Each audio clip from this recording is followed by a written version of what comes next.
What's up, you guys? Welcome back to the channel. I appreciate you all tuning in. As always, if you're new to the channel, you're missing out. Hit that dang subscribe button and smash that big thumbs up. So, if you missed the past couple uploads, we were full tilt on this Chevy LS 5.3. Going completely through it, everything from the bottom end up. We didn't touch the bottom end, left it alone. But as you guys can tell, everything else is going to be new. Last upload, we got the heads on, got them torqued, got our new Beehive Valve springs installed. Got in a hurry there. Kind of went over that with you guys. They're from our guys at Brian Tooley Racing, BTR Beehive Springs. Came with their cam kit. But we also got a new cam installed. If you guys didn't see that, go back, check out the last upload or two. But I want to get the valve train all closed up. I want to get the valve covers put on so I don't have to worry about any junk getting in there. But before we can do that, we got to install our new 7.400 Chromoly pushrods from our guys at BTR. It's a part of the cam kit. And we got to throw our rocker assemblies back on and reset our valves more or less. And I'll go over that with you guys. That's what we're going to do in today's upload. It's going to be a little bit short. It's going to be a little bit sweet. But we're plugging them out. I'm trying to get this damn thing ready to go just down to the transmission. We got to finish up that 5-speed swap. So, I know it's a long-winded intro. Hit you guys with a bunch. But I appreciate you guys sticking with me. Appreciate you guys checking me out. Make sure to hit that dang subscribe button. So this is what we got for push rods. Some brake clean got on these. There's the part number if you guys want to get them. Chromoly one-piece push rods. They're 7400s. But anyway, I'll leave a link in the description to this kit. But this is what we got. Let's see if I can get it open on one hand. Yeah, look at me. This is what we got. And they come oiled up and everything. I'm still going to hit them with some assembly lube. I'll show you guys. But here, let me get one out. Let me grab one of them old ones so I can compare the two. So here's a quick comparison for you guys. As y'all can see, they do label these ones, which I like. Got them labeled. You can tell what they are. There's no orientation going for install, just like the factory ones. You can go either way. They're the exact same. I do recommend if you're reusing your factory push rods, just make sure that you keep them in order. Keep them per rocker, keep it in order. You don't want to mix match components. Stuff kind of wears together. But really, the main difference is just material. This Chromoly had to put up with a whole lot more versus this factory material. I'm sure, I don't know what it is exactly, but I'm sure it's just a mild steel. I'm not 100% sure on that. But so what we're going to do, before we stick them in, here, I'll just go ahead and do one. I'm just going to go throw a little bit of assembly lube on that tip right there. We're going to give her a roll. Just like that. I like using the assembly lube on everything. But you come over here and it's pretty damn obvious where your push rods are going to go. And you can get them in there and you can kind of feel exactly where they need to sit at. They kind of suck into place, especially if you use a little bit of assembly lube. But boom, just like that. It's super easy, you guys. Let's throw them all in real fast and we can move on to the rocker assemblies. So we have got all of the push rods set into place. I like whenever I get them in place to give them a little twist with that assembly lube just to make sure that it gets nice and lubricated around all of the surface, all around that orifice. But so now, we're going to install our rockers. And of course, all these new parts are going to have to adjust our valves. There is absolutely nothing to it. It's a lot easier and a whole lot less tedious than the diesels over there. Going across the valve lash on that thing, it's time consuming as hell. It's not bad, of course, but very, very time consuming. So of course, removal and install with these rocker assemblies, just do it all as a unit. Keep everything in line just like that. And just kind of set them into place. This is my driver. This is my passenger. I kind of regret it too. Just kind of like that bottom end. We didn't do the trunnion upgrade quite yet, but we will. It's easy enough to get to these sumbitches. So in the future, you guys definitely watch out. We're probably going to do the trunnion upgrade. If not, a whole new rocker assembly setup. But we're not worried about it right now. But so what we're going to do, we're going to start with the driver's side. We'll grab this. I'm just going to kind of halfway show you guys, but it's going to sit just like that in there. Just make sure all your push rods go into place. And what I'm going to do, just like I did on all the rest of the stuff, Set that right there. I'm gonna get some assembly lube. I'm gonna hit the tips of these, and I'm gonna hit, here, I'll just show you guys. Grab this assembly lube. I'm just gonna throw a little bit right yonder, and a little bit right yonder, just to keep everything nice and lubricated. And you guys can see, could y'all see how stringy that shit was? Look at how stringy. I mean, this stuff is the shit. So I'm gonna go across all of them, lube them up pretty good, and we can just set that in place. Here, let me get to that point, and I'll show you what we're gonna do next. So we've got our rocker assembly put into place, and I snugged up all the bolts. Now, as you guys can see, we've got our breaker bar out, and we've got our torque wrench out. You can be as in-depth as you want with adjusting these valves. We're just gonna go quick and easy. So long you adjust them, you'll be good to go, I promise. Just main thing, just make sure you get the proper push rod length with your cam, lifters, etc. Make sure everything matches up good. So what we're gonna do, we're just gonna adjust it based off of watching our valves themselves. Your intake here, your exhaust here. Intake here, exhaust here.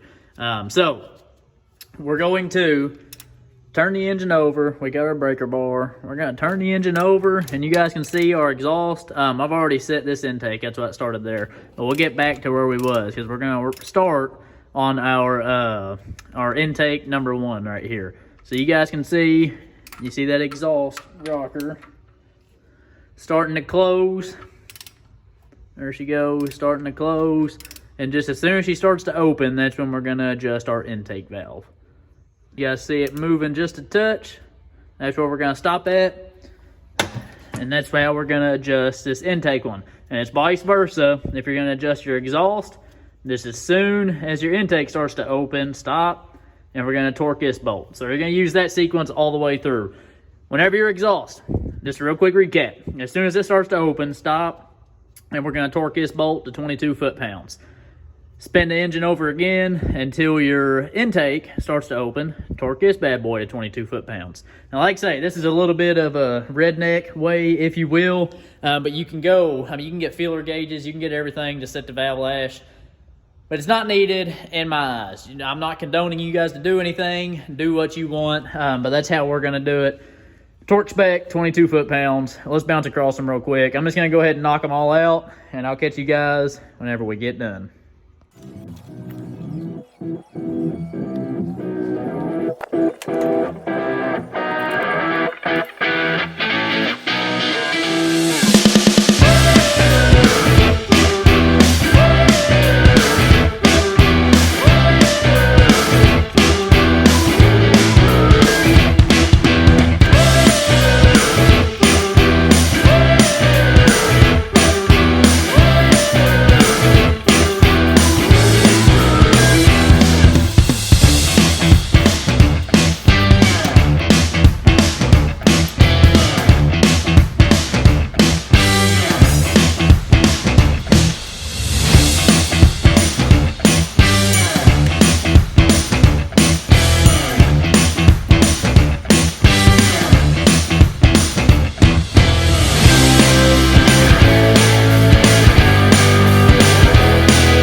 We got all the rocker assemblies torqued down and good to go. They're at their desired preset. I even spun the engine over twice and went over all of them just to make sure everything was falling into place. Because all these new parts, stuff likes to kind of seat into place and whatnot, so you're going to want to check over everything at least twice, if you ask me. But we have got some other stuff we got to throw on the head. There's a little lifting bracket on that one. I'm not going to worry about it, but we've got to get our coolant sensor out, and actually I think that's it. But before we do that, before we put the valve covers on and whatnot, I'm just going to go ahead And grab my little oil gun. As always, you guys know me. I think there might be 1030 in here. I'm not for sure, but it's just along their some lubricity. But I just want to get in there in them trunnions just a little bit. Like I say, just always to help with the dry starts. But I'm just going to go through all these, loop them up real good. Got those bad boys all lubed up. Damn, I have still got that time lapse going. Whoopsies. But anyway, we got those all lubed up, good to go. We're going to throw our valve covers on. Now, we got a whole new top end set. So the valve cover bolts, they come with new rubber grommets for those. We put those on, and we got some new valve cover gaskets as well. Now, these are the factory valve covers. I just threw a shitty paint job on it, some rattle can, just to hide all the imperfections and whatnot. Because once it's in the engine bay, you're not going to see that much anyhow. And also, there's not a valve cover that I'm happy with out there. That I really need. Until we go turbo setup, I'm not really worried about it. So anyway, we're good to go here. Obviously, this is passenger side where your oil fill is, and this is the driver side one. So we're just gonna go over. Might go ahead and plop these bad boys in here. Get these, put them in place. Let's see what we got. Yeah, they're gonna be good. That's gonna be good. So turn it around. Oh. I don't know if I'm gonna be able to do this with one hand, you guys. Oh, yeah. Yep, so that one's good. I'm just gonna grab this passenger side one. We'll go ahead and put all these in place.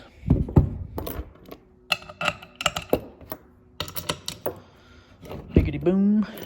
Biggity biggity boom.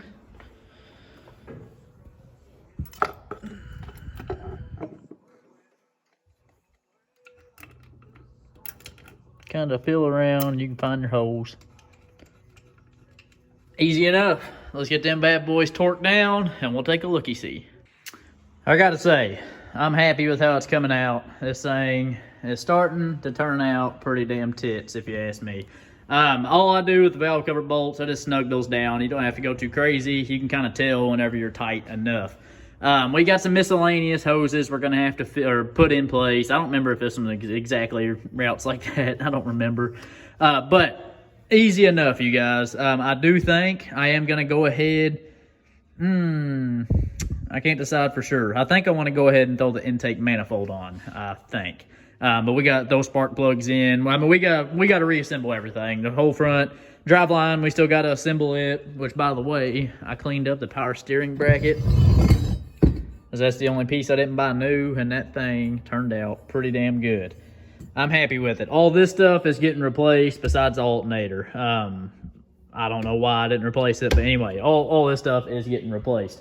But I do think I want to go ahead and set this intake manifold in place. We're going factory fuel for now. So we got factory fuel rails, factory injectors, but we did, with the top end rebuild kit, we put new injector O-rings and we got new intake manifold gaskets. On top of that, we are deleting all of our emissions. We have got our EGR valve. We're deleting that son of a bitch. This is from Speedway Motors, these block-off plates.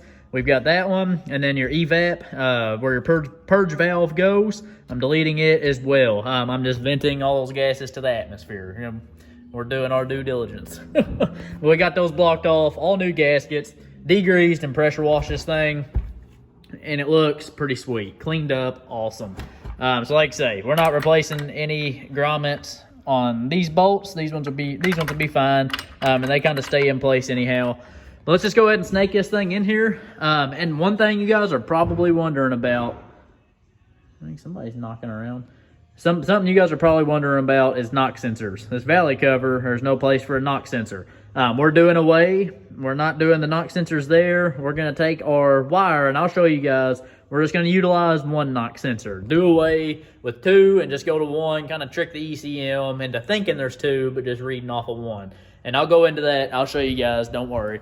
But anyway, let's just go ahead. Let's plop this thing into place. Oh, yeah, new throttle body gasket, too. Let's go ahead. Let's just set this thing in place and see what we can't get ourselves into.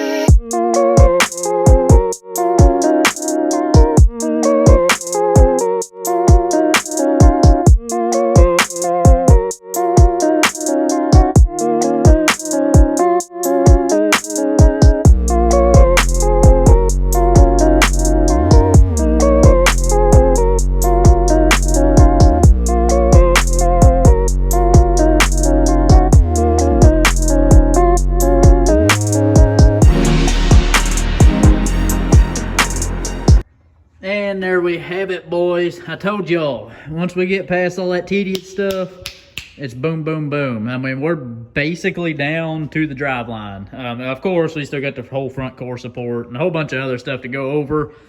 But we can get this mess bolted back on here. Before I move any of this over, I think in the next video, I'm going to start working on getting all of our injector harnesses hooked up and get our coil packs and all that stuff. Get all those wires hooked up and ready. I went across, cleaned all that stuff. And that's what this is. All this is for the front core support. And then we've got all of our clutch stuff back here. Just about all this is getting replaced, and that's what I'm going to go over in the next video. I think that'll be kind of cool to touch on. But we are making tons and tons of progress. Coming back tonight. It's lunchtime now. I'm going to run home, walk Max, grab some food, edit, not this video, the one before it. I'm getting videos ahead finally. Get it uploaded, and I'm going to come back this evening and start plugging away on this thing some more. Like I say, we've got tons of parts. The only couple of parts I'm missing, I need flywheel bolts for the transmission, but that's not going to hinder us for the engine bay. But I also need a new radiator. We got all new cooling components, so I figured new radiator. And yes, we are tossing that son of a bitch, and Dorman got us hooked up with a new coolant reservoir bottle, so that's cool.